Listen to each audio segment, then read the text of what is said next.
Hello viewers, welcome back to another cooking video. आज हमने बनाए थे सोया चंक्स बिल्कुल आसान तरीके से। आप भी इसको घर में ज़रूर ट्राई करें क्योंकि इसको बनाना बहुत ही आसान है। सोया चंक्स सेहत के लिए बहुत ही फ़ायदेमंद रहते हैं। तो चलो हम सोया चंक्स बनाते हैं। तो सबसे पहले हमने एक पॉट लिया, पॉट में हमने 2-3 कप पानी लिए। तो इसको हम 2-3 मिनट के लिए गर्म करेंगे।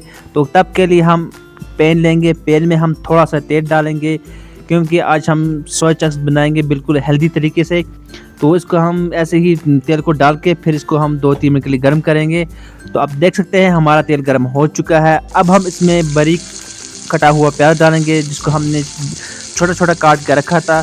तो अब हम इसको मिक्स कर लेंगे तेल के साथ ताकि ये थोड़ा सा सॉफ्ट हो जाए, थोड़ा सा भुन जाए। ज़्यादा इसको हम नहीं फ्राई करेंगे।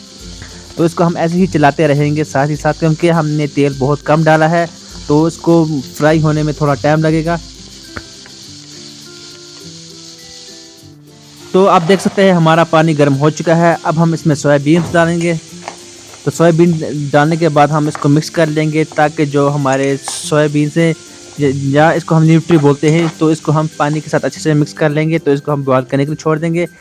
अब हम इसमें डालेंगे आधा चम्मच जीरा पाउडर और इसके साथ ही साथ हम डालेंगे आधा चम्मच गरम मसाला।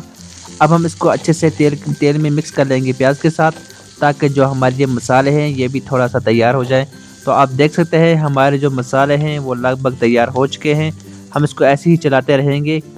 तो अब हम इसमें डालेंगे 3 बड़े टमाटर, छोटे छोटे पीसेस में हमने इसको काट के रखा था। तो अब हम इसको भी मिक्स कर लेंगे। हम भी इसको ऐसे ही चलाते रहेंगे ताकि ये जल्दी तैयार हो जाए। तो आप देख सकते हैं हमारी जो सोयाबीन्स हैं वो तैयार हो चुकी हैं। अब हम इसको निकाल लेंगे। तो इसको निकालने के बाद जो हमारा प्याज और टमाटर था तो इसमें हम थोड़ा सा नमक भी हस्ब जायका डाल देंगे। तो अब हम इसको मिक्स कर देंगे ताकि जो हमारे टमाटर होंगे वो अच्छे से तैयार हो पाएंगे। और इसमें हम डालेंगे थोड़ी सी हरी मिर्च 2-3। तो इसको भी हम अच्छे से मिक्स कर लेंगे। अब हम इसमें डालेंगे आधा चम्मच हल्दी और साथ ही साथ लगभग 1.5 चम्मच कश्मीरी लाल मिर्च। अब हम इसको अच्छे से मिक्स कर लेंगे। तो आप देख सकते हैं हमने इसको तैयार किया है। तो अब हम इसमें थोड़ा सा पानी डालेंगे ताकि जो हल्दी और मिर्च का जो कच्चापन होता है वो ख़त्म हो जाए, क्योंकि उबाल आने से जो इसका एक स्मेल होती है वो ख़त्म हो जाती है।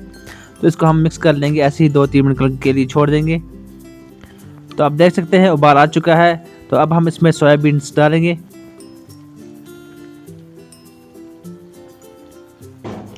अब हम सोयाबीन्स को अच्छे से मिक्स कर लेंगे ताकि जो ये हमने एक किस्म का मसाला बना था तो इसमें हमने इसको अच्छे से मिक्स कर लिया है। तो इसमें अब हम हस्ब जायका नमक डालेंगे। तो अब हम इसमें थोड़ा सा और पानी डालेंगे ताकि ये बहुत ही सूखा हो गया था। तो हमने इसमें पानी डाला और इसको हमने अच्छे से मिक्स किया ताकि जो नमक है वो भी अच्छे से मिक्स हो जाए। तो इसको हम तकरीबन 10 से 15 मिनट के लिए छोड़ देंगे ताकि ये पानी सूख जाए। तो इसलिए हमने इसमें ज़्यादा पानी डाला है क्योंकि ये बहुत ही सूखा रह गया था, फिर ये अच्छे से तैयार नहीं होता। तो आप देख सकते हैं हमारी न्यूट्री तैयार हो चुकी है। तो इसके ऊपर हमने हरा धनिया डाला। तो इसको भी हम अच्छे से मिक्स कर लेंगे ताकि ये भी मिक्स हो जाए। तो आप देख सकते हैं हमारी सोया चंक्स बन के तैयार हो चुकी है। आई होप आपको मेरी रेसिपी बहुत ही अच्छी लगी होगी। अगर आप हमारे चैनल पर नए हैं तो हमारे चैनल को ज़रूर सब्सक्राइब करें, वीडियो को शेयर करें, कमेंट करें। और आपको हमारी रेसिपी कैसी लगती तो मिलते हैं नेक्स्ट वीडियो में। तब के लिए टेक केयर, बाय बाय, खुदा हाफिज़।